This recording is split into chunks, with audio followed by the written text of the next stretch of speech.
I would say here is we've got a list of do's and don'ts. So do know your client, collect data on the goals, needs, current super products. Know your product, researching the from and to funds, and keeping copies of the research that you do, especially the comparisons. Do clearly explain and set out the advice. SOAs must show why the client needs to switch to achieve their goals. Show the cost of the switch, so exit entry fees, advice fees, platforms, ICRs.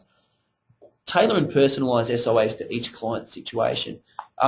It is quite easy to fall into the habit of putting the same information into SOAs, but in a lot of cases, client situations are going to be unique.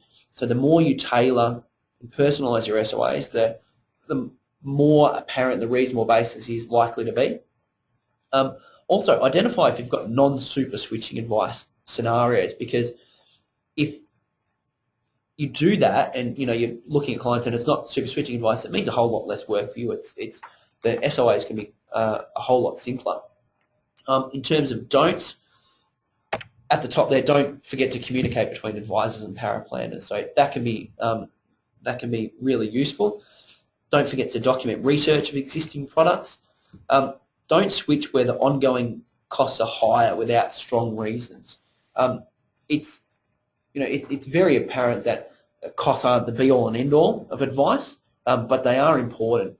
And make sure that if the costs are higher, you really need to show why the advice is still appropriate and why the basis for your advice if the costs are higher. So you're really looking at how the recommended product or the true product then better achieves the client's goals.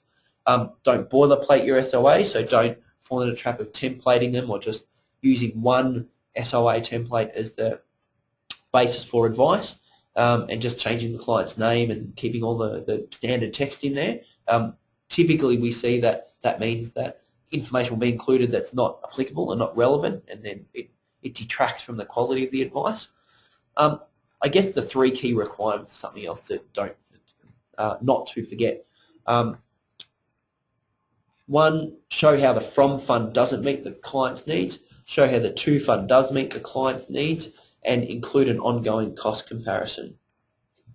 So that brings me to the end of the session. I'll have a quick look at the questions and see if there's anything that I can answer here that's useful, because there have been a few questions as we go. But if you've got any follow-up questions that I don't get to now, email me or give me a call. You should all have my contact details. You will, once you close out of here, what you'll get is a short questionnaire at the end of this. So please make sure that you complete that. We'll make the recording of the session available as well, and hopefully it doesn't have 10 minutes of me going, "Can you hear me? Can you hear me?" I'll try and edit that stuff out. But the questionnaire will also ask, how did you find this how did you find this webinar, and what ideas might you have for future ones? So I guess for me, specifically compliance ones, but if you want other topics covered and you find that this format is useful, please highlight that. So I'll have a look at a couple of the questions that have come through.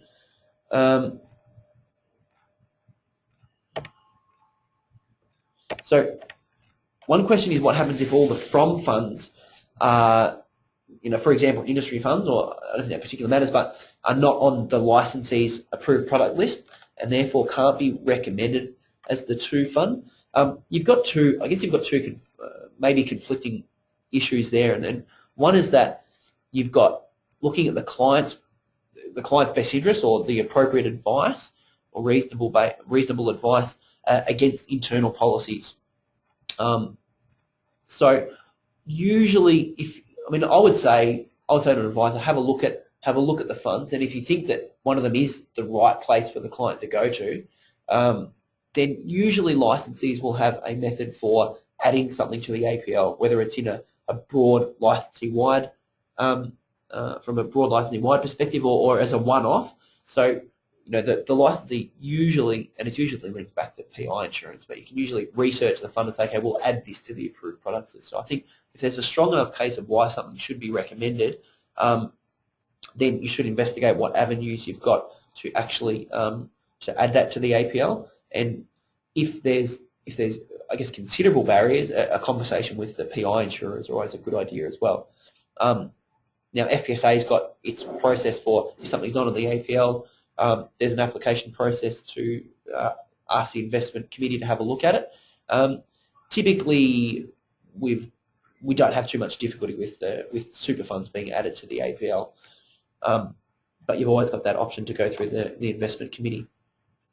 What we will likely see through FOFA as well is that it actually either in the bill or in the explanatory memorandum, it actually covers that topic and says to meet the best interest test, it may be required for advisors if a product is not if products on the APL are not applicable, that it may be that the advisor may need to look outside their approved product list to find an appropriate product for the client.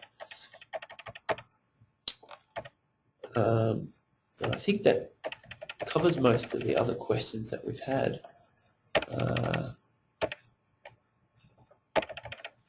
So on that note, I will